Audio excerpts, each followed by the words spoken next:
കുട്ടികൾക്കെതിരായ കുറ്റകൃത്യങ്ങളിൽ കടുത്ത നടപടി ഉണ്ടാകുമെന്ന് മന്ത്രി ബിന്ദു കൃഷ്ണ പ്രതിജ്ഞ. സ്ത്രീകൾ ഉൾപ്പെടെ അവശ്യ വിഭാഗങ്ങളുടെ സംരക്ഷണം ഉറപ്പുവരുത്തും. അതിനായി തദ്ദേശ സ്ഥാപനങ്ങളുമായി ചേർന്ന് പ്രവർത്തിക്കുമെന്നും മന്ത്രി പറഞ്ഞു.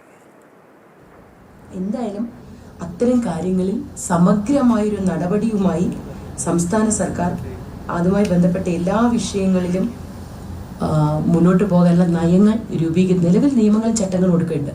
അതുപോലെ വനിതകൾക്കെതിരെയുള്ള അക്രമങ്ങൾ, അതിനെതിരെ വനിതാ നയം, അതുൾപ്പെടെ വനിതകളുടെ അവകാശങ്ങൾ ഉറപ്പുവരുത്തുന്നതിന് സംസ്ഥാന സർക്കാർ വനിതാ നയം രൂപീകരിക്കാനുള്ള പ്രവർത്തനങ്ങൾ ആരംഭിച്ചു കഴിഞ്ഞു.